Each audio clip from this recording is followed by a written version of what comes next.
على سيد الأنبياء والمرسلين وعلى آله وصحبه أجمعين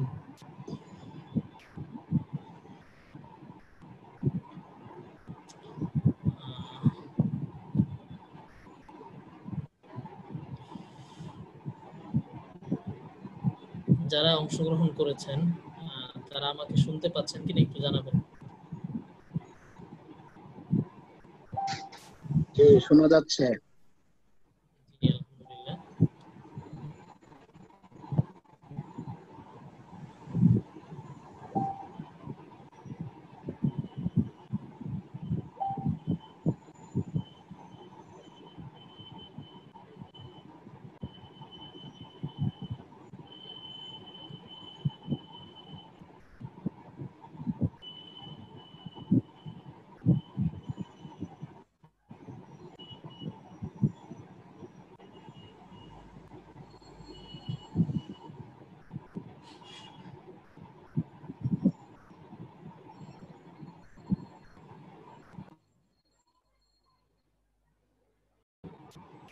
আমরা কিছুক্ষণ অপেক্ষা করি। الرحمن الرحيم إن الحمد لله نحمده ونستعينه ونستغفره ونعوذ بالله من شرور أنفسنا ومن سيئات أعمالنا من يهده الله فلا مضل له ومن يضلله فلا هادي له ونشهد أن لا إله إلا الله وحده لا شريك له ونشهد أن محمدا عبده ورسوله আলহামদুলিল্লাহ। আজকের মুহাজারায় ইফতা বিভাগ এবং বয়স্ক বিভাগ থেকে যারা অংশগ্রহণ করেছেন সকলকে আমি আমার পক্ষ থেকে এবং আমাদের মার্কাজের পক্ষ থেকে আন্তরিক শুভেচ্ছা এবং অভিনন্দন জানাচ্ছি। সকলকে জাযাকুমুল্লাহ আমাদের এই সাপ্তাহিক মুহাজারায় অংশগ্রহণ করার জন্য। তো আজকের এই মুহাজারা এটা স্বাভাবিকভাবে আমাদের মুহাজারা হয়ে থাকে বৃহস্পতিবার। তো কোনো এক কারণবশত ওজোরের কারণে আমরা এই সপ্তাহে বৃহস্পতিবারের মুহাজারা শনিবারে করছি। ইনশাআল্লাহ সামনে থেকে চেষ্টা করব আমরা বৃহস্পতিবারেই মুহাজারা করার জন্য। যদি কোনো কারণবশত কোনো সপ্তাহে আমরা বৃহস্পতিবারে মুহাজারা করতে না পারি তাহলে সে সপ্তাহের মুহাজারা শুক্রবার কিংবা শনিবারে হবে ইনশাআল্লাহ। আর সবার কাছে দোয়া প্রত্যাশী যেন আমরা আমাদের এই মুহাজারা কন্টিনিউ করতে পারি সারা বছর ইনশাআল্লাহ। তো আজকে আমরা যে বিষয়ে আলোচনা করতে চাচ্ছি সে বিষয়টি হচ্ছে আউজানে শরঈয়া, বা আমরা যদি বাংলায় বলি তাহলে বলবো শরঈ পরিমাপ। শোনা যাচ্ছে মাওলানা হুসাইন একটু জানাবেন। আমরা শরঈ পরিমাপের সাথে ইনশাআল্লাহ পরিচয় হব। প্রথমেই বলে রাখি আজকে আমরা যে বিষয়ে আলোচনা করতে যাচ্ছি সেটি ইসলামী ফিকহের একটি গুরুত্বপূর্ণ অধ্যায়, গুরুত্বপূর্ণ বিষয়। এই বিষয়ে জানার জন্য, বোঝার জন্য আমাদেরকে হিসাব জানতে হবে, অঙ্ক জানতে হবে এবং আমাদের সকলের সাথে খাতা কলম থাকতে হবে। আমরা যদি খাতা কলম নিয়ে সিরিয়াসলি বসতে পারি এবং আমি যে হিসাবগুলো দেখাবো এই হিসাবগুলো যদি সকলেই করতে পারি তাহলে আমরা এই বিষয়গুলো বুঝবো ইনশাআল্লাহ এবং অন্যকেও বুঝাতে পারবো। আমরা সেভাবেই প্রস্তুতি নিয়ে বসবো। আর আমাদের যারা সাধারণ ভাইরা আছেন বয়স্ক বিভাগ থেকে তারাও ইনশাআল্লাহ যদি শুনেন এবং খেয়াল করে শুনেন তারাও বুঝতে পারবেন ইনশাআল্লাহ। মূলত শরঈ পরিমাপ নিয়ে আলোচনার প্রয়োজনীয়তা কেন, বা শরঈ পরিমাপ নিয়ে আমরা কেন জানবো? শরঈ পরিমাপ এটি একটি বিস্তৃত বিষয়। এই বিষয়ে জানা, এই বিষয়ে শেখা অনেক সময়ের প্রয়োজন। আমরা চেষ্টা করব 4 থেকে 5টি পর্বে এই বিষয়ে আলোচনা শেষ করার জন্য ইনশাআল্লাহ। তো আজকে আমরা প্রথম পর্বের কিছু আলোচনা, প্রাথমিক কিছু ধারণা নেওয়ার চেষ্টা করব ইনশাআল্লাহ। তো প্রথমেই আমি বলবো শরঈ পরিমাপের প্রয়োজনীয়তা কেন, বা শরঈ পরিমাপ সম্পর্কে আমাদের জানতে হবে কেন। আমরা সকলেই জানি ইসলামী ফিকহের এমন কিছু বিধান আছে যেটার সাথে পরিমাপের সম্পর্ক আছে, যেই বিধানের সাথে হিসাবের সম্পর্ক আছে, যেই বিধান অনুযায়ী আমল করতে গেলে আমাদেরকে হিসাব করে আমল করতে হয়, যে বিধানের সাথে অঙ্কের সম্পর্ক আছে। এমন কিছু বিধান ইসলামী শরিয়াতে আছে যে বিধানগুলো জানতে হলে আমাদেরকে হিসাব জানতে হবে। শুধু তাই না, এই বিধানগুলো আমি জানতে চাইলে, এই বিধান সম্পর্কে আমি যদি সচেতন থাকতে চাই, মানুষকে সচেতন করতে চাই, তাহলে আমাকে শুধু হিসাব জানলেই হবে না, বরং কয়েকটি ধারায় আমাকে হিসাব জানতে হবে। একটি হচ্ছে রাসূলের যুগে, রাসূল যেই যুগে হাদিস সাহাবাদের সামনে পেশ করেছেন সে যুগে তিনি কোন পরিমাপকে সামনে রেখে এই ইবাদতগুলোর কথা বলেছেন। যেমন রাসূলের যুগে রাসূল যাকাতের পরিমাণ তিনি কোন পরিমাপকে সামনে রেখে বলেছিলেন, তৎকালীন মদিনায় কোন পরিমাপের প্রচলন ছিল, তৎকালীন মদিনায় কোন ধরনের ওজনের প্রচলন ছিল, রাসূল কোন পরিমাপের কথা সামনে রেখে যাকাতের পরিমাণের কথা বলেছেন, স্বর্ণের নেসাবের কথা বলেছেন, রূপার নেসাবের কথা বলেছেন, কোন পরিমাপ বা পরিভাষাগুলোকে সামনে রেখে রাসূল আপনার মহরে ফাতিমির কথা বলেছেন, মহরের সর্বনিম্ন পরিমাণের কথা বলেছেন। এই যে পরিমাণের বিষয়গুলো আছে, রাসূলের যুগে এই পরিমাণের যে শব্দগুলো ছিল, এই শব্দগুলোর সাথে আমাদের পরিচিত হতে হবে এবং সেই সাথে ওই যুগের পরিমাণের পরিভাষাগুলোকে, ওই যুগের শব্দগুলোকে আমাদের বর্তমান যুগের সাথে মিলিয়ে আমাদেরকে জানতে হবে, মানুষের সামনে পেশ করতে হবে। যদি রাসূলের যুগের সেই পরিভাষাগুলোকে আমরা বর্তমান যুগের পরিভাষার সাথে মিলিয়ে মানুষের সাথে সামনে পেশ করতে পারি, সেটাই হবে পূর্ণাঙ্গতা। আর যদি সেটা পেশ করতে না পারি, সেটা হবে অপূর্ণাঙ্গতা। তো খেয়াল করেন, ইসলামী শরীয়তে আমরা কিছু শব্দের সাথে পরিচিত, যে শব্দগুলো শরঈ পরিমাপ হিসাবে হাদিস শরীফে ব্যবহৃত হয়েছে। যেমন শব্দগুলো যদি আমি বলি, আপনারা অনেকেই কিতাবের মধ্যে পড়ে এসেছেন। একটি হচ্ছে দিনার, এই শব্দটা শুনেছেন না আপনারা? দিনার শুনেছেন। আরেকটি হচ্ছে দিরহাম, এই শব্দের সাথেও আপনারা মোটামুটি অনেকেই পরিচিত। আরেকটি শব্দ যদি আমি বলি সা, আমরা সদকাতুল ফিতরের ক্ষেত্রে এই শব্দটা খুব বেশি শুনি। সা, সা বলতে আমরা কি বুঝি? সা এই শব্দটা হাদিস শরীফে এসেছে। তো এই সা, এটা তৎকালীন যুগে সা বলতে, তৎকালীন যুগের যারা সাহাবা ছিলেন, ওই সময়ের যারা আরবের বাসিন্দা ছিলেন, রাসূলুল্লাহ সাল্লাল্লাহু আলাইহি ওয়াসাল্লামের যুগের মানুষরা এই সা বলতে কি বুঝতেন, সার পরিমাপের ব্যাখ্যা তারা কিভাবে করেছেন। আমরা মুদ, মুদ এটাও রাসূলের যুগের একটি পরিভাষার নাম। এখন যেমন আমরা কেজি বলি, গ্রাম বলি, ওই জমানায় একটি বিশেষ পরিভাষা ছিল মুদ। এই মুদ বলতে ওই জমানার মানুষ কি বুঝতেন, এই মুদকে আমরা কিভাবে বর্তমানের সাথে মিলিয়ে বর্তমান সময়ের পরিভাষায় পেশ করব। আরেকটি পরিভাষা আছে যেটা রাসূলের যুগে খুব বেশি পরিচিত ছিল মদিনায়, সেটি হচ্ছে কিরাত। কিরাত শব্দের কথাও আমরা শুনেছি, যে কিরাত এটিও একটি বিশেষ ধরনের পরিমাপ বা পরিভাষা। এই কিরাতের পরিমাণটাকে আমরা কিভাবে বর্তমান যুগের সাথে মিলিয়ে, বর্তমান সময়ের সাথে মিলিয়ে পেশ করব, সেটাও আমাদেরকে জানতে হবে। তো আমরা ইনশাল্লাহ এই মহাজারায়, ধারাবাহিক এই মহাজারা আমরা চেষ্টা করব রাসূলের যুগের প্রচলিত যে পরিমাপগুলো ছিল, এই পরিমাপগুলোর সাথে প্রথমে পরিচিত হতে। খেয়াল করেন, আমরা প্রথমে রাসূলের যুগের পরিমাপগুলোর সাথে পরিচিত হব, প্রত্যেকটার সাথে কোন পরিমাপের কি অর্থ, তখন মানুষ এই পরিমাপগুলো দিয়ে কি বুঝতেন। এরপর এই পরিমাপগুলোকে আমরা বর্তমান সময়ের যে মেট্রিক পরিমাপ বা ব্রিটিশ পরিমাপ, সেটার সাথে মিলিয়ে দেখার চেষ্টা করব যে ওই পরিমাপগুলো যদি বর্তমান সময়ের সাথে মিলিয়ে মানুষের সামনে পেশ করি, তাহলে আমরা কিভাবে পেশ করব। আমাদের বর্তমান সময় অনুযায়ী যদি আমরা কেজি বা গ্রামে বলতে চাই, তাহলে কত কেজি বলবো, কত গ্রাম বলবো। অথবা যদি আমরা ব্রিটিশ পরিমাপে বলতে চাই, তাহলে কত রতি বলবো, কত মাসা বলবো। এই বিষয়গুলো আমরা স্পষ্ট করার চেষ্টা করব।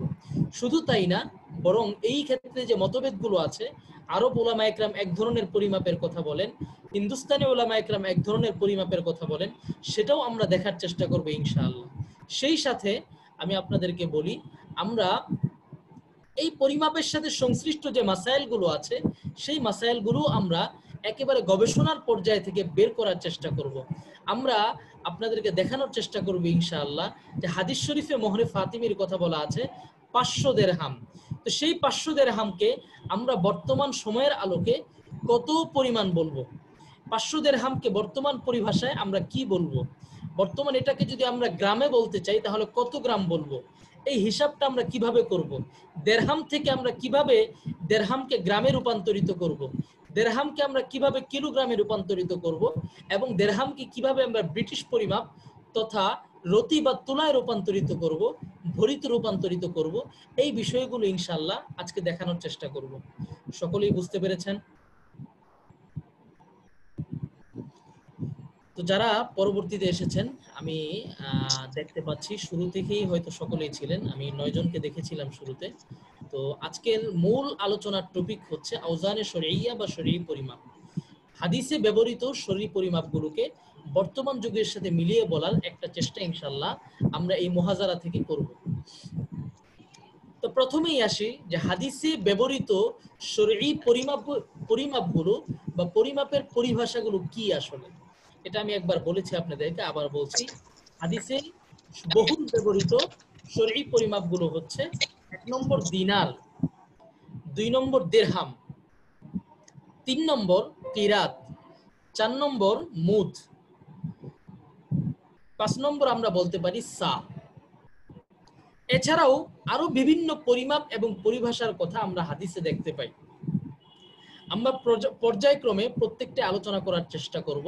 তো প্রথমেই আজকে আমরা দিরহাম দিয়ে শুরু করব ইনশাআল্লাহ।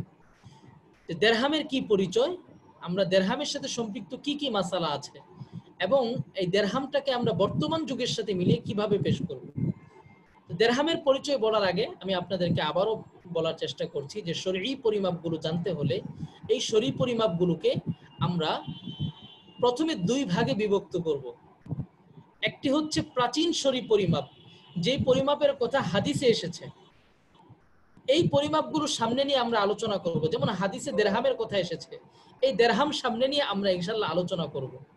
তো আমরা যদি দিরহামকে বর্তমান সময়ের সাথে মিলিয়ে পেশ করতে চাই যে দিরহামের বর্তমান পরিমাণ কত, তাহলে বর্তমান সময়ের দুটো প্রসিদ্ধ পরিমাপ আমাদের সামনে থাকতে হবে। একটি হচ্ছে ব্রিটিশ পরিমাপ, এই খেয়াল করতেছেন, একটি হচ্ছে ব্রিটিশ পরিমাপ আর আরেকটি হচ্ছে আপনার মেট্রিক পরিমাপ, প্রচলিত মেট্রিক পরিমাপ। ব্রিটিশ পরিমাপ কি?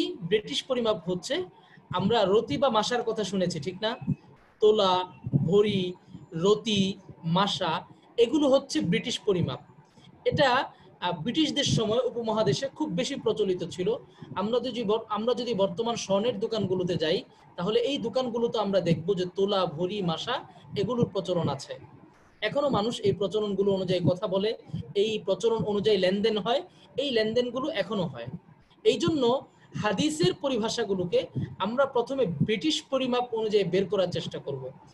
আমরা প্রথমে বের করার চেষ্টা করব 1 দিরহাম সমান সমান ব্রিটিশ পরিমাপ অনুযায়ী কত, ব্রিটিশ পরিমাপ অনুযায়ী দিরহামের ব্যাখ্যা কত। এরপর ইনশাআল্লাহ আমরা মেট্রিক পরিমাপ অনুযায়ী দিরহামের পরিচয় বের করার চেষ্টা করব। সকলেই খাতা কলম নেওয়ার চেষ্টা করেন এবং লিখে রাখবেন সকলেই।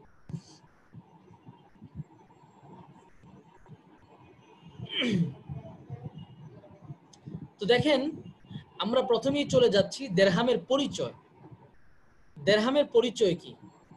দিরহামের পরিমাণ জানার আগে আমাদেরকে দিরহামের পরিচয় সম্পর্কে জানতে হবে। দিরহাম আসলে কি?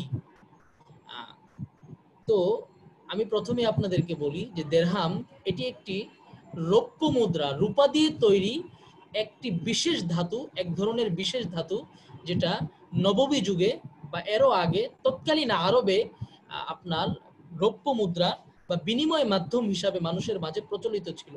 বর্তমান যেমন আমরা টাকা পয়সা দিয়ে লেনদেন করি, বাজারঘাট করি, কেনাকাটা করি, তৎকালীন যুগের আরবের মানুষেরা এই দিরহামকে তারা বিনিময় মাধ্যম হিসাবে ব্যবহার করত এবং এটা দিয়ে তারা তাদের বাজারঘাট লেনদেন করত।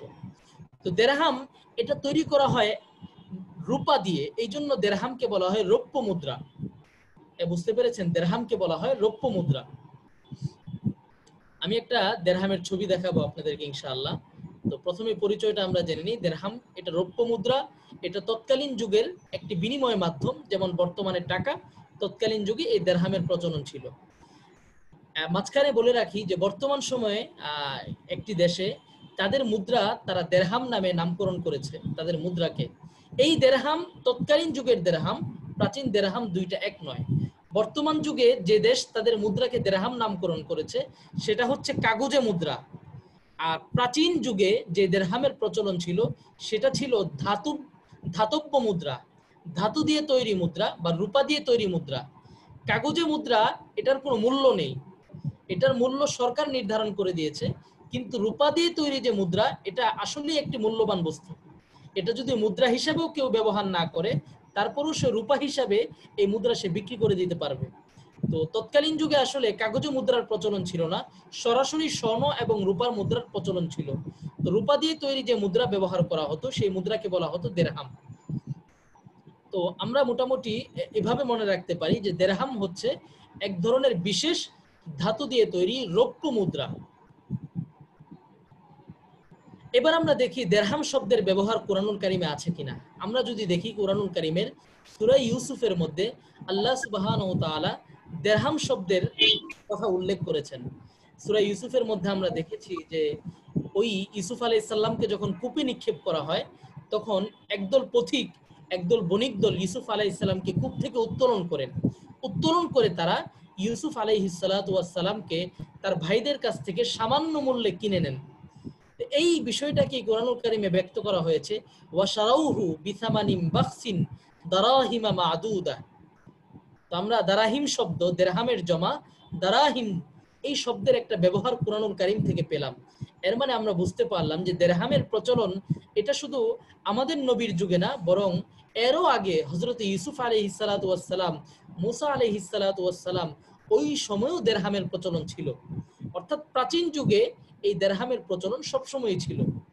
এটা শুধু 1400 বছর আগে না, আমরা 2000-3000 বছর আগেও পৃথিবীর ইতিহাসে দেরহামের ব্যবহার দেখতে পাই।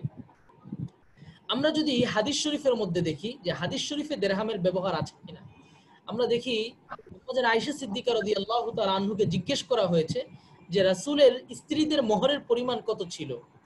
আম্মাজান আয়েশা সিদ্দিকা রাদিয়াল্লাহু তাআলা আনহু বলেছেন, রাসূল তার স্ত্রীদেরকে যে মোহর দিয়েছেন সাল্লাল্লাহু আলাইহি ওয়াসাল্লাম, সেই মোহরের পরিমাণ ছিল 12.5 উকিয়া। 12.5 উকিয়া। উকিয়া এটাও হাদিসে ব্যবহৃত একটা বিশেষ পরিভাষা। উকিয়া আরবিতে বলা হয় উকিয়াতুন, জামউহু আওয়াকিন। উকিয়া শব্দের জমা আওয়াকিন। তো যেই রাবির কাছে আম্মাজান আয়েশা এই হাদিস পেশ করেছেন যে রাসূলের যুগে রাসূলের স্ত্রীদের মোহরের পরিমাণ ছিল 12.5 উকিয়া, এই কথা শুনে আম্মাজান আয়েশা থেকে যিনি হাদিস শুনেছেন তিনি আম্মাজান আয়েশাকে জিজ্ঞেস করেছেন যে আম্মাজান 12.5 উকিয়া মানে কি, এটার পরিমাণ কত? আম্মাজান আয়েশা সিদ্দিকা রাদিয়াল্লাহু তাআলা আনহা তখন বলেছেন 12.5 উকিয়া সমান সমান 500 দারাহিম, 500 দিরহাম। কয় দিরহাম? 500 দিরহাম। তো আমরা দেখলাম যে রাসূলের স্ত্রীদের মোহরের পরিমাণ এভারেজ ছিল 500 দিরহাম। তো দেখলেন মোহরের পরিমাণ আমরা হাদিস থেকে পেলাম, তার মানে হাদিসেও এই দিরহাম শব্দের কথা এসেছে, দিরহাম শব্দের ব্যবহার এসেছে। তো দিরহাম শব্দের পরিচিতি পাওয়ার সাথে সাথে আমরা কুরআনুল কারীম থেকে এবং সুন্নাহ থেকে আমরা দিরহাম শব্দের ব্যবহারও দেখানোর চেষ্টা করেছি আপনাদেরকে। এইবার আমরা চলে যাব সরাসরি দিরহাম শব্দের পরিমাণটা কি, পরিমাণ নির্ণয়। আমরা প্রথমে দিরহাম শব্দকে ব্রিটিশ পরিমাপ অনুযায়ী দিরহামের পরিমাণ নির্ণয় করার চেষ্টা করব। এরপর ইনশাআল্লাহ মেট্রিক পরিমাপ অনুযায়ী দিরহামের পরিমাণ আপনাদেরকে দেখানোর চেষ্টা করব। এর আগে আমি আপনাদেরকে একটা দিরহামের ছবি দেখানোর চেষ্টা করছি। দিরহামের ছবি, এই ছবিটা আমি অনলাইন থেকে নিয়েছি, অনেক খুঁজে বের করেছি। ছবিটা দেখতে পাচ্ছেন সকলে? একটু জানাবেন আমাকে। সকলেই না, দেখতে পাচ্ছি না। ছবিটা তো আমি এবার এসেছে, দেখতে পাচ্ছি। হ্যাঁ, দেখা যাচ্ছে। এই ছবিটা মজার তথ্য দেই, এই ছবিটা 78 হিজরি সনের দিরহামের ছবি। এটা একটা জাদুঘরে সংরক্ষিত আছে। খলিফা আব্দুল মালিক মারওয়ান, আপনারা নাম শুনেছেন, খলিফা আব্দুল মালিক বিন মারওয়ান, তার সময়ে এই দিরহামের প্রচলন ছিল। আমরা দিরহামের ছবিটা দেখতে পাচ্ছি, এটি ধাতু দিয়ে তৈরি। এটা আমরা এই ছবির দিকে তাকালে বুঝতে পারবো এটা কোনো কাগজে মুদ্রা না, এটা বর্তমান কয়েনের মতো এক ধরনের ধাতব্য মুদ্রা। তো আমরা দেখতে পাচ্ছি এখানে বিভিন্ন আল্লাহু লেখা, আহমদ লেখা, এই ধরনের বিভিন্ন লেখা তখন থাকতো। এবং তৎকালীন যে বাদশাহ তারও সিলমোহর এই দিরহামে আমরা দেখতে পাচ্ছি। এবং হিজরি সনটাও এখানে অস্পষ্টভাবে লেখা আছে, যেটা আমরা ওই অনলাইনেই দেখেছি যে 78 হিজরির কথা এখানে লেখা আছে। যারা গবেষণা করেছেন তারা বের করেছেন। তো এই ছিল দিরহামের একটা চিত্র, আমি আপনাদেরকে দেখানোর চেষ্টা করলাম। ইনশাআল্লাহ সামনে যখন দিনারের কথা বলবো, দিনারের কিছু চিত্র আমার কাছে আছে, সেটাও আপনাদেরকে দেখাবো। তো সবাই দেখতে পেরেছেন? আচ্ছা, জি, দেখতে পাচ্ছি। মাশাআল্লাহ মাশাআল্লাহ।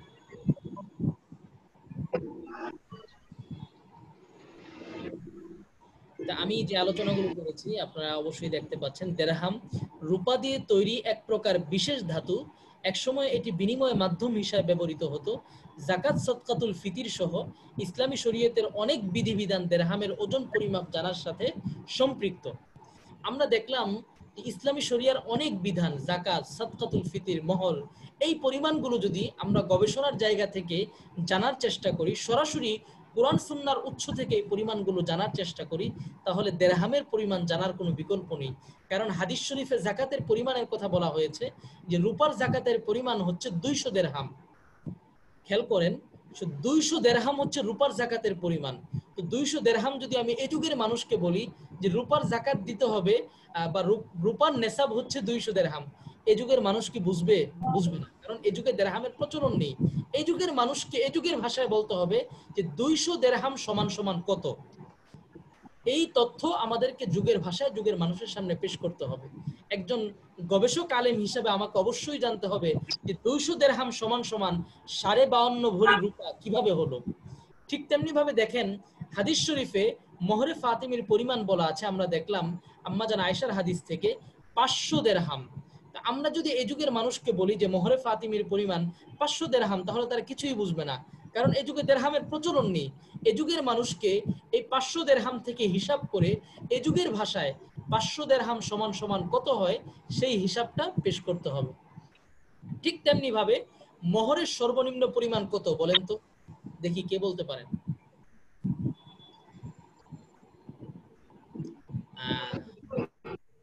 আর 5,000 টাকা। হাদিসের ভাষায় শুনতে যাচ্ছি, কত দিরহামের কথা আমরা কিতাবে পড়েছি? 10 দিরহাম। কয় দিরহাম? 10 দিরহাম।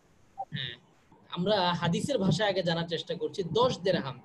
আমি যদি একজনকে বলতে চাই, যেমন এক ভাই বললেন 5,500 টাকা, এখন আমাকে এটা জানতে হবে যে 10 দিরহাম সমান সমান 5,500 টাকা কিভাবে হলো। এই তথ্যটা, এই হিসাবটা আমাকে জানতে হবে। 10 দিরহাম সমান সমান কত ভরি রূপা হয়, এই হিসাবটা আমাকে বের করতে হবে। খুবই সহজ হিসাব, শুধু শেখার বিষয়। ইনশাআল্লাহ আজকে আমরা শিখব। তো আমরা কোরআনুল কারীম থেকে দিরহাম শব্দের ব্যবহার দেখেছি এবং হাদিস থেকেও দিরহাম শব্দের ব্যবহার দেখেছি। তো দেখেন, প্রাচীন ব্রিটিশ পরিমাপ অনুযায়ী দিরহামের পরিমাণ, হানাফি ফুকাহায়ে কেরাম তারা দিরহামের পরিমাণ নির্ধারণ করেছেন একটি দিরহাম সমান সমান 70টি জব। খেয়াল করেন, একটি পাল্লায় যদি 70টি জব রাখা হয়, জবের দানা আপনারা দেখেছেন নিশ্চয়ই, একটি পাল্লায় যদি 70 পিস জবের দানা রাখা হয়, আরেকটি পাল্লায় যদি একটি দিরহাম রাখা হয়, যে দিরহামের চিত্র আমি আপনাদেরকে দেখিয়েছি, তাহলে দুই পাল্লা সমান সমান হয়ে যাবে। মানে 70টি জব সমান সমান দিরহাম, আবার এক দিরহাম সমান 70। এটা হানাফি ফকিহদের না, জলিদার ব্যথার কাজ করবে না, ওটা ক্ষতটা তো হলে শুকানো কাজ। না না, আপনি তাহলে ব্যথা করছি বেশি বেশি কতই আছে বলে থাকবে জনাব মাহমুদ। আর হচ্ছে যে ছেলে কিন্তু খুব হাঁপায় গেছে।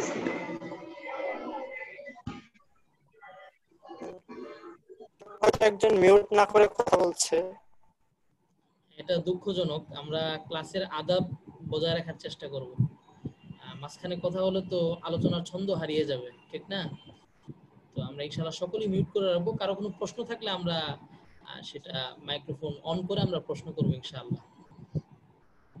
তো আমি যেটা বলছিলাম যে প্রাচীন ফুকাহায়ে কেরাম তারা দিরহামের পরিমাণ নির্ধারণ করেছেন একটি দিরহাম সমান সমান 70টি জবের দানা সমতুল্য।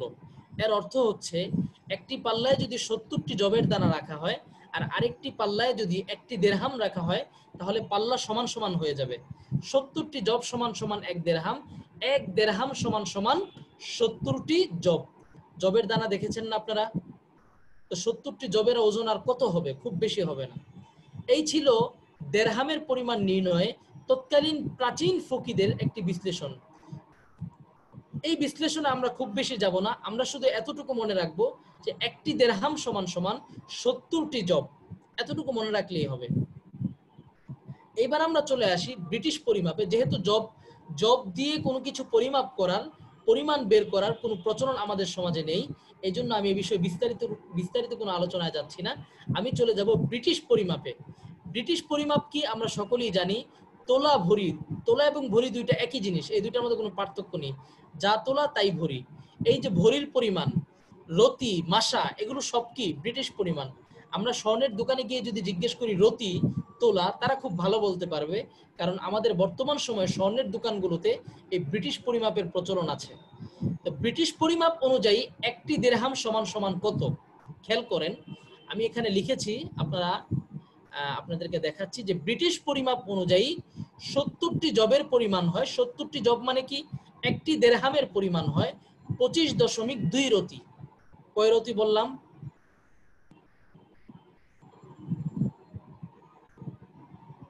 হ্যাঁ, আপনারা কি বুঝতে পারছেন? আলোচনা কঠিন মনে হতে পারে, বাকি আমরা যদি হিসাব একবার বুঝে ফেলি তাহলে আমাদের জন্য অনেক সহজ। তো আমরা দেখতে পাচ্ছি যে একটি দিরহাম সমান সমান 25.2 রতি।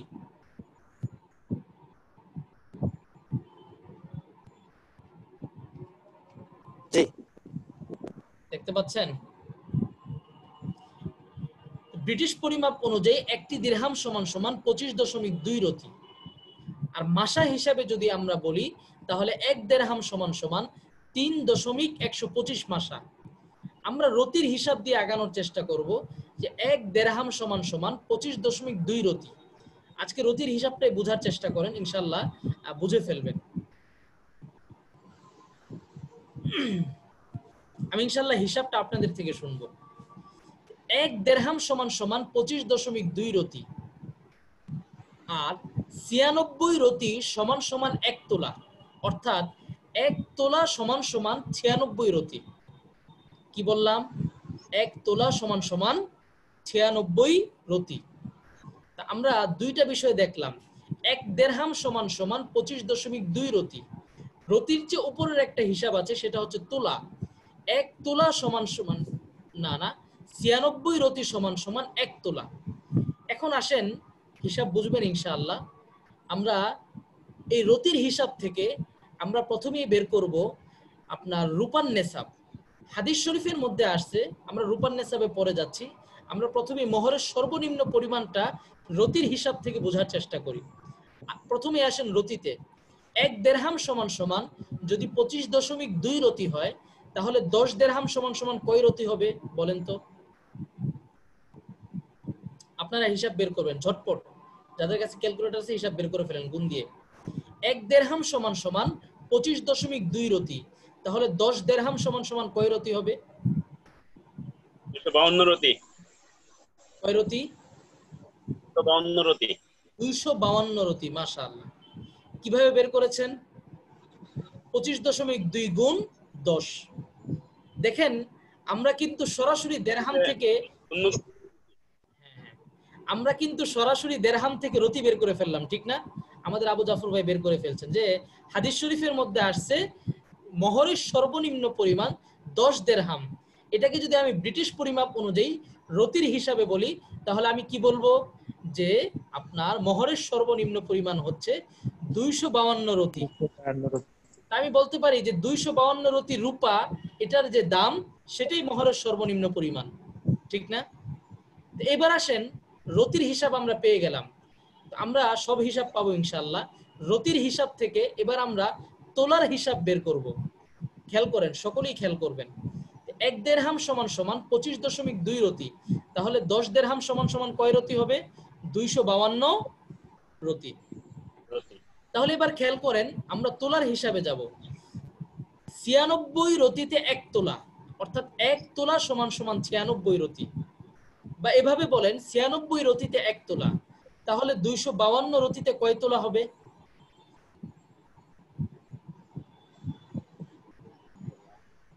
দেখি কে বের করতে পারে।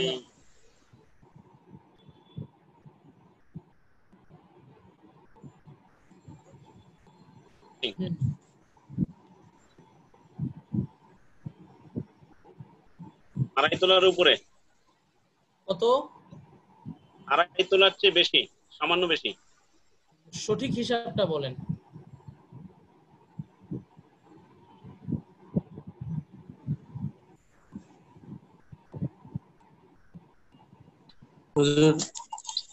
ওই 2.74। 2.74। মাশাআল্লাহ, 2.74, 2.74। তো দেখেন আলহামদুলিল্লাহ, আমি আপনাদেরকে একটা খুলাসা টানার চেষ্টা করছি। এখন কথার কথা আমরা হাদিস পড়ছি, হাদিসে পেলাম কি যে মোহরের সর্বনিম্ন পরিমাণ হচ্ছে 10 দিরহাম। তো আমি এটা আমার যুগের ভাষায় এই 10 দিরহামের পরিমাণটা আমি বের করব। তো কিভাবে বের করব? আমি প্রথমেই ব্রিটিশ পরিমাপটা বের করার চেষ্টা করব, ঠিক না? তো ব্রিটিশ পরিমাপের মধ্যে কমন দুইটা পরিমাপ হচ্ছে, 1 নম্বর রতি, 2 নম্বর তোলা। প্রথমে আমরা রতি বের করব, এরপর তোলা বের করব। দেখেন গ্রাম ছোট না কেজি ছোট বলেন তো? ছোট পরিমাপ কোনটা, গ্রাম না? এরপর হচ্ছে কেজি, ঠিক না? 1000 গ্রামে 1 কেজি হয়, 1 কিলোগ্রাম। ঠিক তেমনি ভাবে ব্রিটিশ পরিমাপে রতি এটা হচ্ছে ছোট পরিমাপ, আর তোলা এটা হচ্ছে বড় পরিমাপ। তোলা এবং ভরি কিন্তু একই জিনিস, এটা খেয়াল রাখবেন। তোলা এবং ভরি একই জিনিস, যেটা তোলা সেটাই ভরি। এইবার আসেন, আমি যখন দেখলাম যে মোহরের সর্বনিম্ন পরিমাণ 10 দিরহাম, তাহলে আমি এখান থেকে সহজেই বের করতে পারবো যে ব্রিটিশ পরিমাপ অনুযায়ী 10 দিরহাম সমান সমান কত রতি। প্রথমে ছোট পরিমাণটা বের করব, যে 1 দিরহাম সমান সমান 25.2 রতি। অতএব 10 দিরহাম সমান সমান কত রতি হবে আমরা পেয়ে যাব, ঠিক না? এরপরে দেখেন রতি যখন আমরা বের করলাম 252 রতি আমরা বের করেছি।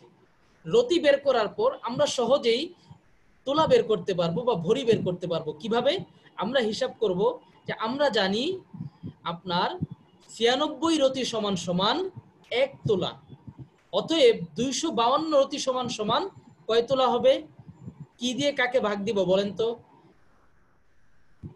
252 ভাগ 96, ঠিক না?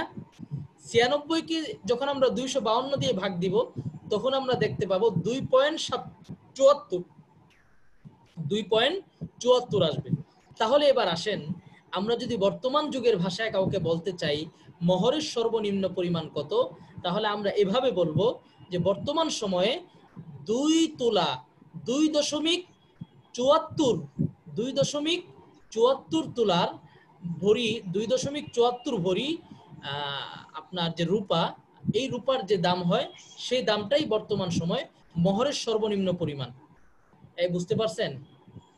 2.74 ভরি রূপার যে দাম সেটাই বর্তমানে মোহরের সর্বনিম্ন পরিমাণ। এখন বলেন তো বাজারে 1 ভরি রূপার দাম কত বর্তমানে?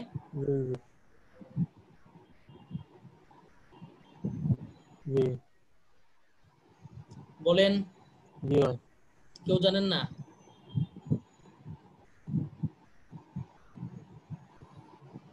বাজারে 1 ভরি রূপার দাম কত এখন? 1100 থেকে 1150 হ্যাঁ, না 1100। আচ্ছা, আমার হিসাবে আসতেছে 2.625। 252 কে যদি আমরা ভাগ দিই 96 দিয়ে, তাহলে আসবে 2.625। আমি ক্যালকুলেটরটা আপনাদের স্লাইডে ওপেন করতেছি, আপনারা দেখেন। হ্যাঁ, দেখতে পাচ্ছেন ক্যালকুলেটর? জি। আচ্ছা, 2.625। তো 2.625 ভরি রূপার দাম কত আসবে তাহলে? 1 ভরি রূপার দাম যদি হয় 600 টাকা, মাওলানা হোসেন বলেছেন, তাহলে 2 ভরি রূপার দাম আসবে আপনার কত টাকা? 1200 টাকা, ঠিক না? আমরা একটু বেশিই ধরতেছি, 600 টাকা একেবারে পাইকারি রেট। আমরা যদি 1000 টাকা করে, তাহলে 2 ভরি রূপার দাম আসবে 2000 টাকা। আরো আমরা দেখতে পাচ্ছি 625 আছে, তার মানে আড়াই ভরির চাইতে কিছু বেশি। তা আমরা বর্তমান সময়ের ভাষায় বলতে পারি আপনার একেবারে কারেক্ট হিসাব যদি আমরা বলতে চাই, আড়াই ভরি রূপার দাম আসে 2500 টাকা, 1000 টাকা করে ভরি ধরলে। আর যদি 2.625 ভরি আমরা বলি, তাহলে আমরা 2700 টাকা বলতে পারি আনুমানিক। এই বুঝতে পারছেন? ওখানে পয়েন্ট তুলে নিলেই হয়ে যায় 2625। 1000 টাকা ভরি ধরলে 625। হ্যাঁ হ্যাঁ হ্যাঁ হ্যাঁ, ঠিক বুঝতে পেরেছি। 2625 বলতে পারেন, সমস্যা 2.62 বললে হয় না। না, আমরা পুরো দশমিকটাই নিব, পুরো দশমিকটা নেওয়া যায়। দশমিকের পরে যদি 3 সংখ্যা আসে, তাহলে 3 সংখ্যা নিতে হবে। আর যদি একাধিক সংখ্যা আসে 3-এর বেশি, তাহলে সেক্ষেত্রে আমরা 2টা সংখ্যা নিব। এখানে আমরা যেহেতু 3 সংখ্যা, 3টাই নিব, 2.625। তাহলে এখন যে কোনো দিরহামের পরিমাণকে ব্রিটিশ পরিমাপ অনুযায়ী বলতে পারবো না ইনশাআল্লাহ, রতি এবং তুলা দিয়ে? জি। তাহলে ইনশাআল্লাহ আপনাদেরকে জিজ্ঞেস করি যারা বুঝতে পারবেন তারা ইনশাল্লাহ কামিয়াব, আর যারা বুঝতে পারবেন না তাদের কি বলবো, খেয়াল করে শোনেন একটু। এটা আসলে মুহাজারা না, এটা একটা দর্শন মুহাজারা। খুব ভালো করে বোঝার চেষ্টা করেন। একবার যদি বুঝেন সারা জীবন ইনশাল্লাহ মনে থাকবে, সবাইকে বুঝাইতে পারবেন। এইবার আসেন আপনার আরেকটা বিষয় বের করি। রূপান নেসাব হাদিস শরীফের মধ্যে আসছে, রূপান নেসাব হচ্ছে আপনার চমৎকার একটা বিষয়, ইনশাল্লাহ আপনারা বের করতে পারবেন। রূপান নেসাব হচ্ছে 200 দিরহাম। মাওলানা আবু জাফর খেয়াল করেন, রূপান নেসাব হচ্ছে 200 দিরহাম। তো আমরা যদি রূপান নেসাবটাকে বর্তমান সময়ে ব্রিটিশ পরিমাপ অনুযায়ী বলতে চাই, তাহলে রতি বলতে চাইলে কত রতি বলবো এবং তুলা বলতে চাইলে কত তুলা বলবো, দেখি আপনারা বের করেন ইনশাআল্লাহ। খুব দ্রুত ঝটপট করতে হবে।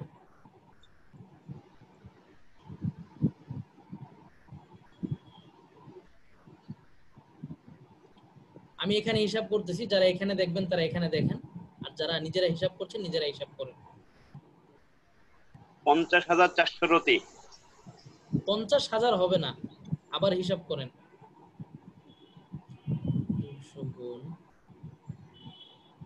200 গুণ হবে 25.2, ঠিক না?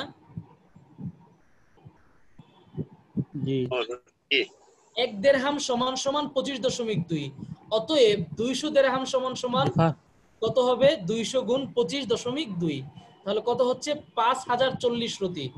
কয় রতি? 5,040 টাকা। হ্যাঁ, যারা 5,040 রতি। দেখেন, প্রথমে হিসাবটা এভাবে করতে হবে। আমরা জানি এক দেড়হাম সমান সমান 25.2 রতি। অতএব 200 দেড়হাম সমান সমান 200 গুণ 25.2, তাহলে কত হচ্ছে? 5,040 রতি, ঠিক না? এবার আপনার তোলাটা বের করেন তো খুব সহজে। আমরা জানি আপনার 96 রতি সমান সমান 1 তোলা। অতএব 5,040 রতি সমান সমান কয় তোলা হবে? 52 তোলা দশমিক 50, 52.50 তোলা। 500 তোলা, ঠিক না? 52.50। 5 শূন্য আসে?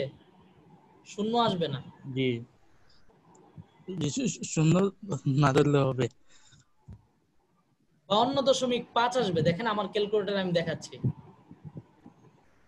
দেখতে পাচ্ছেন? আমরা 5,040 কে ভাগ দিব 96 এর সাথে, তাহলে কত আসবে? 52.5। পেয়েছেন?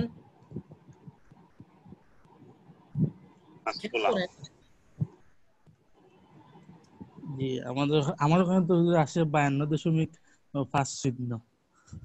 50 কখনোই আসবে না, 5 আসবে। আপনি একটু আবার খেয়াল করেন, 5,040 ভাগ 96 সমান সমান 52.5। আচ্ছা দেখেন, খেয়াল করেন, আমরা রূপান নেসাবটাকে বর্তমান যুগের ভাষায় বলতে যাচ্ছি হাদিসের সাথে মিলে। কিভাবে? হাদিসে এসেছে রূপান নেসাব হচ্ছে 200 দিরহাম। তা আমরা সেটাকে বর্তমান ব্রিটিশ পরিমাপ অনুযায়ী বলতে যাচ্ছি। তা আমরা ব্রিটিশ পরিমাপ অনুযায়ী বলতে গিয়ে প্রথমে রতির পরিমাণ বের করেছি, 200 দিরহাম সমান সমান কত রতি। এরপর আমরা তোলার পরিমাণ বের করেছি। এইটাকেই কিন্তু বর্তমানে আমরা 52.5 ভরি বলি, ঠিক না? 52.5 তোলা বলি না আমরা? যে রূপার নেসাব কত? 52.5 তোলা রূপা। পেয়েছেন? বর্তমান সময়ের সাথে মিলিয়ে, হাদিসকে বর্তমান সময়ের সাথে মিলিয়ে আমরা দেখলাম। আমরা এতদিন যে কথাটা মুখে বলেছি 52.5 তোলা 52.5 তোলা, সেটা এখন আমরা সরাসরি হাদিস থেকে বের করেছি না? আলহামদুলিল্লাহ। এটাই হচ্ছে আওজানে শরিয়া জানার এবং শেখার একটা আপনার খুব সুন্দর একটা বিষয়, যে আমরা এতদিন যেই পরিভাষাগুলো মুখে মুখে বলেছি সেই পরিভাষাগুলো ইনশাল্লাহ এখন আমরা নিজেরাই হিসাব করে বের করতে পারবো এবং আওয়ামুন নাসকেও আমরা এটা বুঝাতে পারবো ইনশাআল্লাহ। তো সকলেই বুঝতে পারছেন? জি। এইবার শেষ একটা হিসাব, এটা ইনশাআল্লাহ আজকে এটা দিয়ে শেষ করব।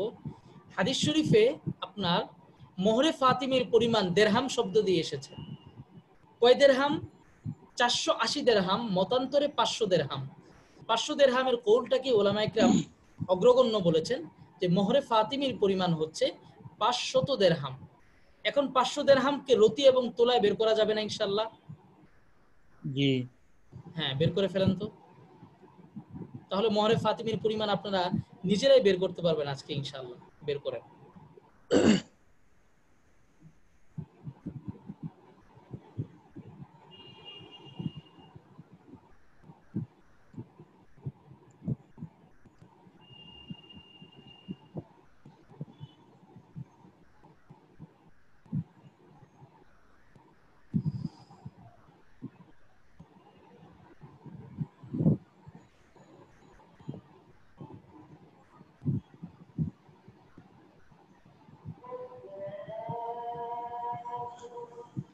কেউ বের করে থাকলে আমাকে ওজন বলবেন। প্রথমে রতি বের করেন, রতির সংখ্যাটা বলেন। খেয়াল করতে পারিনি হোসেন। জি ওই 1002 কত বের করেন? 12600 হ্যাঁ, আমারও 12,000। 12600 সহজ। আপনার 1 দিরহাম সমান জি। সমান 25.2 রতি। অতএব 500 দিরহাম সমান সমান কত হবে? 500 গুণ 25.2। ক্যালকুলেটরে জমান আমরা সহজেই বের করতে পারবো। আমরা দেখলাম জি এরপরে এখন 12,600। হইছে এখন আমরা তোলা বের করে ফেলেন। তুলা হয়েছে 12,600 ভাগ 131.25 131.25। মাশাআল্লাহ, চমৎকার। এটা বর্তমানে মহরে ফাতিমির পরিমাণ 131.25 ভরি রূপার যে মূল্য, এটাই বর্তমান মহরে ফাতিমির মূল্য। বুঝতে পারছেন? জি এখন আপনি স্বর্ণের দোকানে গিয়ে জিজ্ঞেস করলেই হবে যে 131.25 ভরি রূপার কারেক্ট একেবারে বাংলাদেশ জুয়েলার্স সমিতির মূল্যটা কত। তো দেখেন, আমরা যদি রূপার দাম 1000 করে ধরি, তাহলে 131.25 ভরি রূপার দাম কত হবে? 1,31,000 সামথিং, ঠিক না? 1,31,250। হ্যাঁ, 250। মাশাআল্লাহ। তাহলে হিসাবগুলো বের করতে পারতেছেন সকলে ইনশাআল্লাহ। এখন দিরহাম সংশ্লিষ্ট যে কোনো হিসাবকে ব্রিটিশ পরিমাপ অনুযায়ী বের করা যাবে না ইনশাআল্লাহ? জি ইনশাআল্লাহ। আশা করি সকলেই বুঝতে পেরেছেন। বিষয়গুলো খুবই জটিলও না, ইনশাআল্লাহ আবার সহজ। আমরা যদি খুব সহজভাবে বোঝার চেষ্টা করি, ইনশাআল্লাহ বুঝতে পারবো। কারো কোনো প্রশ্ন থাকলে জিজ্ঞেস করবেন।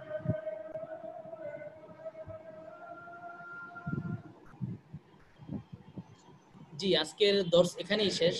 আজকে আমরা দিরহামের পরিচিতি জানলাম আলহামদুলিল্লাহ, এবং দিরহামকে ব্রিটিশ পরিমাপ অনুযায়ী আমরা বের করার একটা পদ্ধতিও শিখেছি আলহামদুলিল্লাহ। সকলেই বুঝতে হুজুর পারছেন? ওইটা কি ধারাবাহিক চলবে? হ্যাঁ জি, ইনশাআল্লাহ ধারাবাহিক যতগুলো মুহাজারা হয় দিব আপনাদেরকে ইনশাআল্লাহ আউজানে শরিয়া পরিপূর্ণ শিখাবো ইনশাআল্লাহ, আমার নিয়ত আছে। জাযাকাল্লাহু আহসানাল জাযা।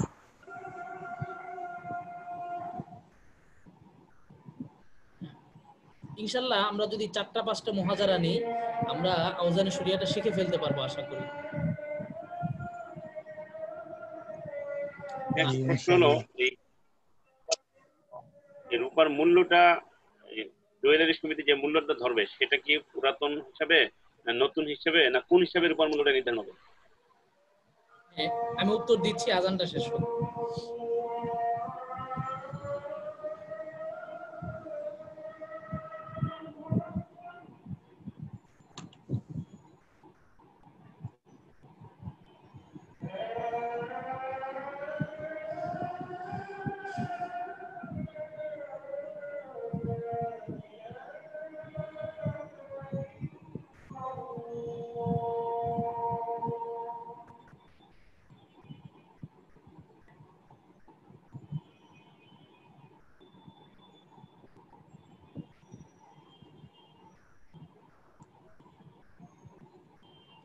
আচ্ছা, আপনারা কি আমার স্লাইড দেখতে পাচ্ছেন? জি আমি সরাসরি ব্রাউজার থেকে আপনাদেরকে দেখাচ্ছি।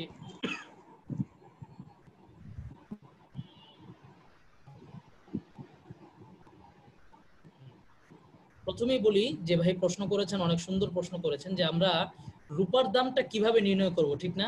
কোন রেটটা আমরা বলবো? এক্ষেত্রে সবচাইতে সহজ পদ্ধতি হচ্ছে বাংলাদেশে রূপা এবং স্বর্ণের দাম নির্ণয় করে একটা সংগঠন বা সমিতি আছে, যেটাকে বলা হয় বাংলাদেশ জুয়েলার্স সমিতি। তারা যে রেটটা ঘোষণা করে এটাই চূড়ান্ত রেট। এই রেটটা যদি আমরা জানি, তাহলে আমাদেরকে কোনো দোকানেও যেতে হবে না, কোনো মানুষকে জিজ্ঞাসাও করতে হবে না। তাদের নিজস্ব ওয়েবসাইট আছে, সেই ওয়েবসাইটে তারা প্রতি মাসে কিংবা যখনই রূপার দাম কিংবা স্বর্ণের দাম ওঠানামা করে, তারা তাদের রেটটা আপডেট করে দেয়। এই রেট অনুযায়ী স্বর্ণ এবং রূপার লেনদেন হয় বাংলাদেশে, অলংকারের লেনদেন হয়, কেনা বেচা হয়। যেমন আমি ব্রাউজারে আপনাদেরকে দেখাচ্ছি, আমরা যদি এখানে লিখি বাংলাদেশ, এখানে ডিস্টার্ব করতেছে,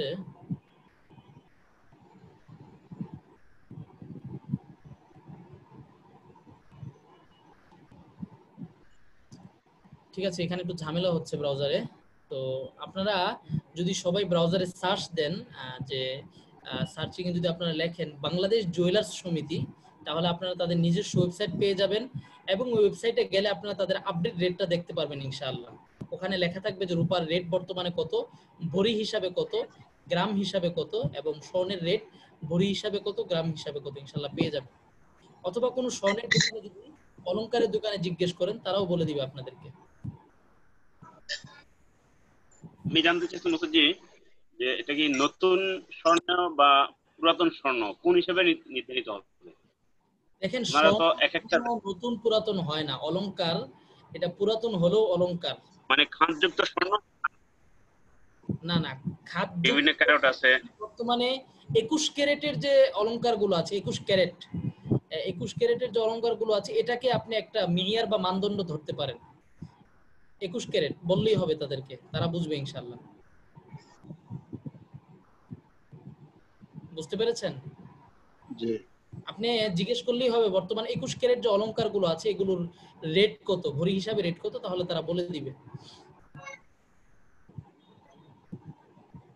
আর স্বর্ণ রূপার ক্ষেত্রে আপনার যে খাদের কথা বলেছেন, সামান্য খাদ এটা স্বর্ণের জন্য ভালো, অলংকারের জন্য ভালো, কিছু খাদ থাকতে হয়। এটা অলংকার তৈরি করতে গেলে দেখেন একটা স্বর্ণ, এটা তো একটা বিস্কিটের মতো, আপনারা দেখেছেন না এই বিস্কিটের মতো, এটা থেকেই মূলত আপনার গলিয়ে অলংকার তৈরি করা হয়। যখন অলংকার তৈরি করা হয় আমি প্রসেসিংটা দেখেছি, তাদের তৈরি করার সময় কিছু খাদ তাদেরকে দিতে হয় এখানে। এই খাদ যদি ব্যবহার না করে তাহলে এটা অলংকারটা হয় না সুন্দরভাবে। তো সেই জায়গা থেকে তাদের কিছু খাদ ব্যবহার করতে হয়। তো খাদের পরিমাণ অনুযায়ী ক্যারেট নির্ণয় করা হয়। 21 ক্যারেট মানে এখানে খাদের পরিমাণ কত, এটা অলংকারের যারা ব্যবসায়ী আছেন তারা বলে দিতে পারবেন। ঠিক আছে, আর কারো কোনো প্রশ্ন?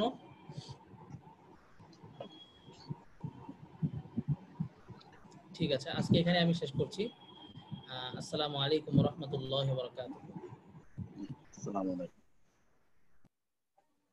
ওয়া রাহমাতুল্লাহি ওয়া বারাকাতুহু।